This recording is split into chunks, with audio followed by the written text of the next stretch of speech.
Pessoal, eu advogo há mais de 30 anos. Melhor dizendo, há quase 35 anos eu exerço a profissão de advogado. Quando eu cursei a faculdade de Direito, eu entendi que o direito, de fato, é uma ciência, a ciência do direito. O direito se alicerça em princípios, sobretudo hoje, princípios constitucionais. E hoje, é claro que depois de estudar bastante, eu posso afirmar: não é difícil entender o direito. É tudo uma questão de bom senso. É claro que nós somos convidados a estudar para que possamos entendê-lo. As pessoas geralmente perguntam: o que significa o princípio da legalidade? Estado de direito? Fala-se tanto em devido processo legal. O que estes princípios representam?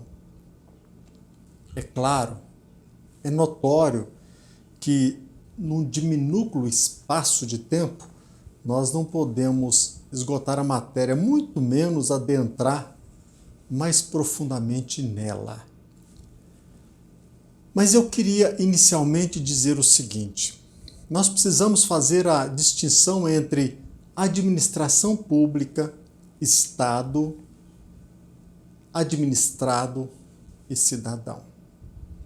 Quando nós falamos em servidor público, administração pública, eles só podem fazer aquilo que a lei autoriza. O princípio da legalidade surgiu para nos defender diante da atuação do Estado. Portanto, o agente público só pode fazer aquilo que a lei determina. Por quê? Porque nós, indivíduos, cidadãos, nós precisamos de defesa ante as investidas arbitrárias do Estado, defendendo-nos do autoritarismo estatal. Isso tudo para defender o cidadão, nossos direitos, face a uma eventual atuação indevida do Estado, sobretudo para proteger os nossos direitos fundamentais. A legalidade, então, determina que o Estado não pode punir se não existir anterior lei que tipifique aquela conduta como crime. Nós estamos falando aqui hoje apenas da conduta criminosa. Eu destaco: o Estado só pode atuar, punir um cidadão, um indivíduo, se existir uma lei anterior, isto é, não pode tipificar como conduta criminosa se ela foi praticada antes da vigência da lei. Imagine se nós pudéssemos ser processados. Imagine se pudéssemos considerar como crime uma conduta que nós praticamos há 10 anos, sem que soubéssemos que aquela conduta era criminosa. Seria um desastre muito maior do que nós estamos enfrentando hoje. Ou seja, o princípio da irretroatividade da lei. A irretroatividade da lei penal que define crime. Esta irretroatividade só existe para nos proteger, para que nós não sejamos punidos por uma anterior conduta que ainda não se encontrava tipificada como uma conduta criminosa. Ou seja, nós, indivíduos, nós, cidadãos, nós temos o direito de saber se a nossa conduta é criminosa no momento da prática. Algo muito importante também precisa ser dito. Num regime verdadeiramente democrático, a lei deve nascer aonde? A lei deve nascer no legislativo, composto por representantes do povo, por aqueles que nós elegemos. Ou seja, com base no princípio da separação de poderes, somente os parlamentares, somente eles podem tipificar quais as condutas devem ser consideradas criminosas. Jamais o STF, jamais o presidente da República, muito menos por medida provisória, por resolução. Eu penso que você já entendeu. Só se pode condenar alguém que tenha praticado estritamente, tipificadamente o que a lei define como crime. Exatamente como se encontra descrito na lei.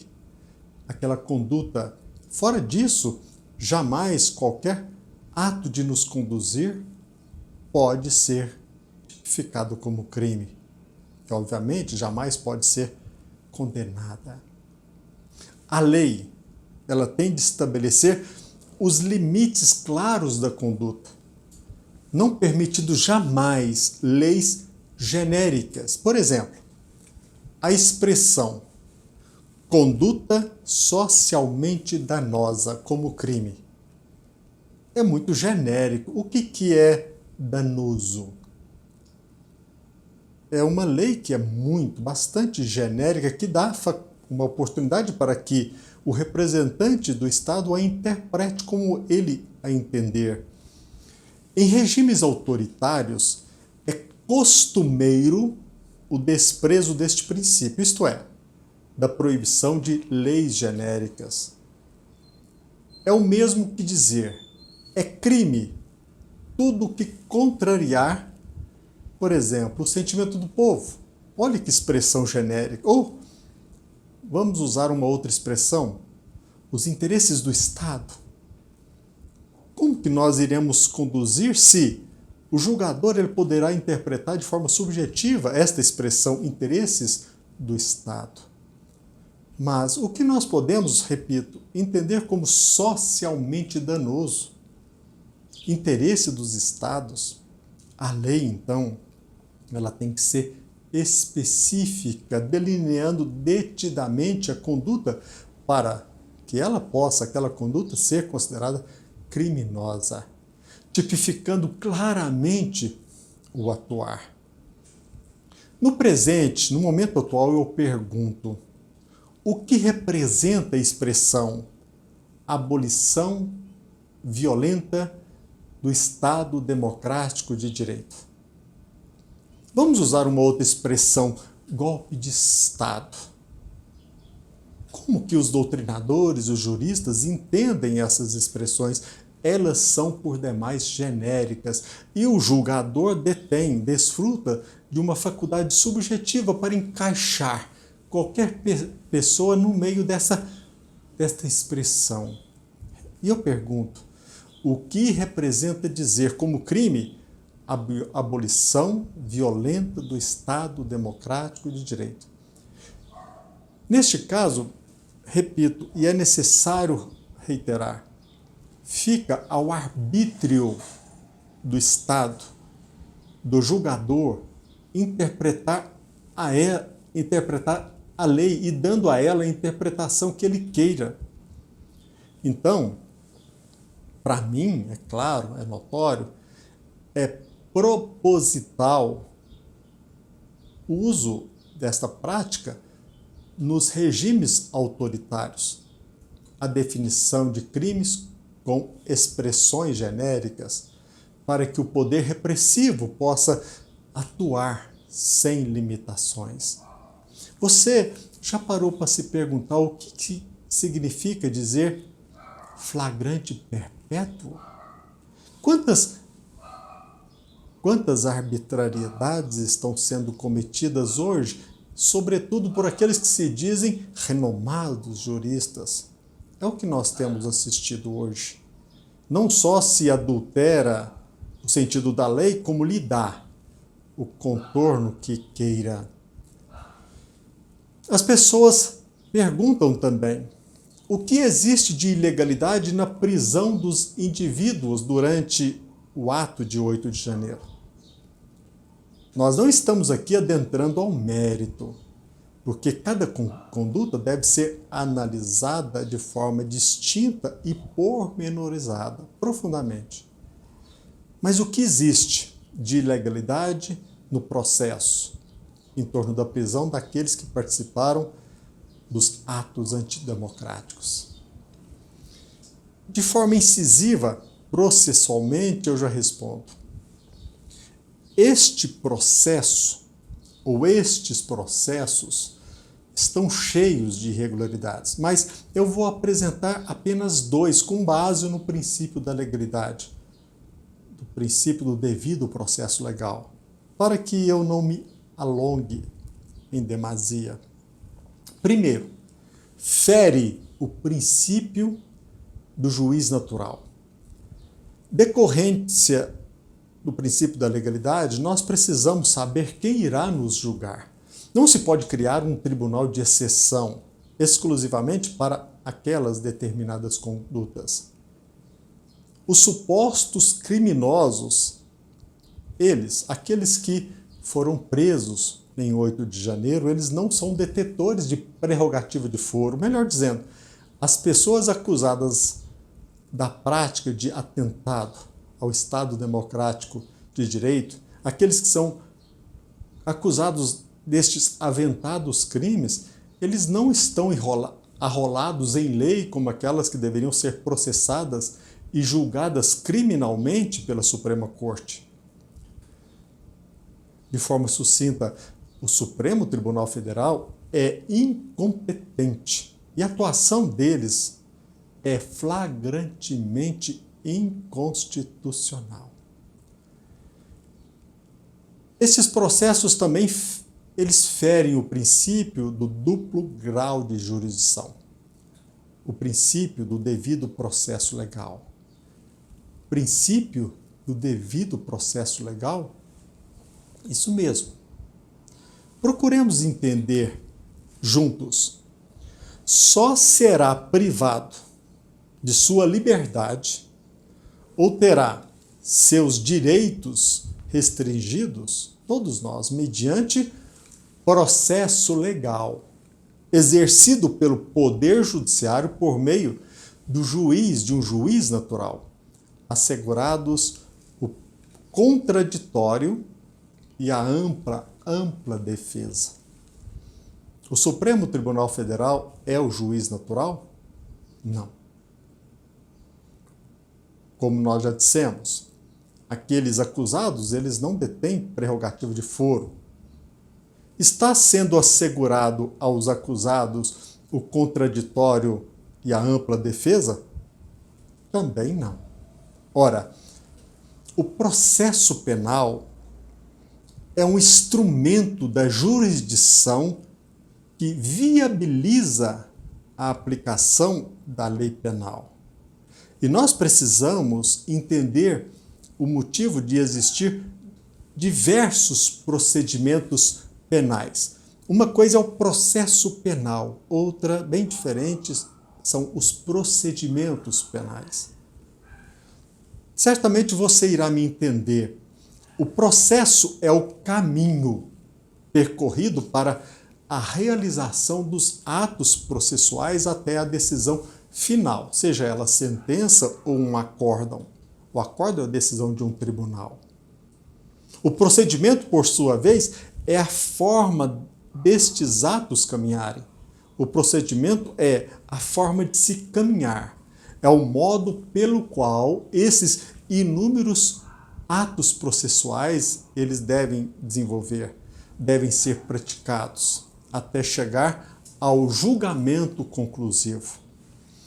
Agora é importante destacar o seguinte: quanto maior a pena prevista num tipo legal, no princípio da legalidade, quanto maior a pena prevista para determinado crime, mais complexo e pormenorizado deve ser o procedimento. Por quê? Para viabilizar ao acusado mais oportunidade de defesa, para que ele possa materializar de forma efetiva o princípio do contraditório. Agora, quanto menor a pena prevista no tipo legal, na lei, o procedimento pode ser e deve ser mais rápido, mais célere e menos complexo, diferenciando-se em, por exemplo, procedimento sumário e sumaríssimo. Por conseguinte, eu penso que você entendeu. É inconstitucional um procedimento sumário ou sumaríssimo para aplicar pena superior a 10, 15 anos de reclusão, pois fere flagrantemente o princípio da ampla defesa e do devido processo legal. E o que falar, então, se nós usássemos o procedimento sumaríssimo para julgamento desses processos? E é o que está acontecendo. Em tese, este procedimento sumaríssimo, ele está sendo adotado pela Suprema Corte para o julgamento de infrações penais como se fosse de menor potencial ofensivo, mas cuja pena está sendo aplicada acima de 10, 15 anos de reclusão. O que nós estamos assistindo hoje em nosso país, especialmente em Brasília, na Suprema Corte?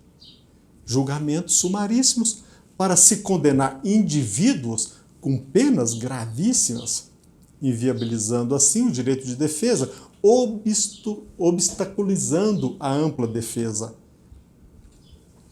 Como aconteceu com Jesus Cristo, por exemplo.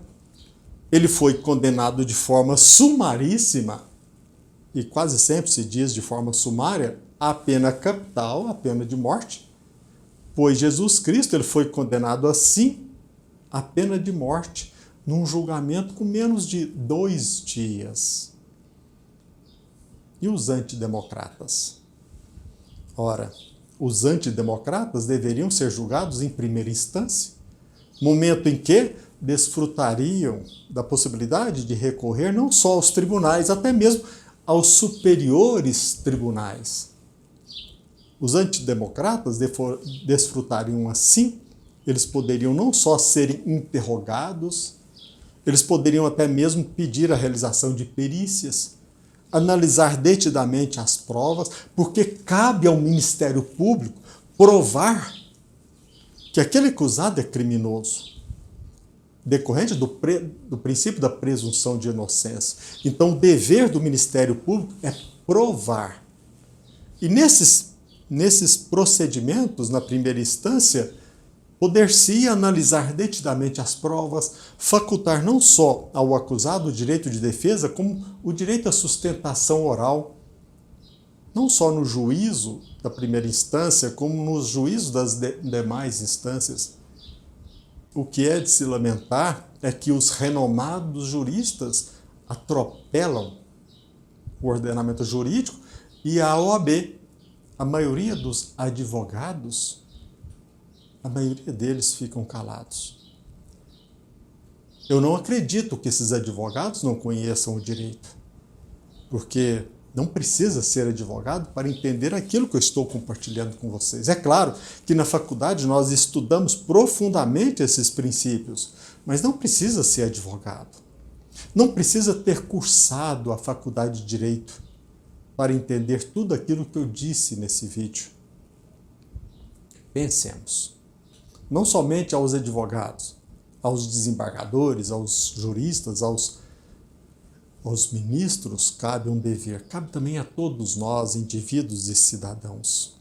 Nós precisamos levantar a cabeça, analisar o que está acontecendo e defender os nossos interesses. Hoje são eles, os antidemocratas, que estão lá sendo condenados, alguns sem estar em Brasília, a uma pena de 14, 15 anos, sem uma análise detida do caso, sem a comprovação da sua conduta delituosa. Pensemos bem, amanhã a guilhotina pode nos agraciar com a sua presença nas mãos destes ditadores.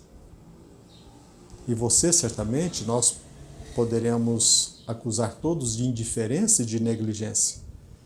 Nós precisamos ter consciência.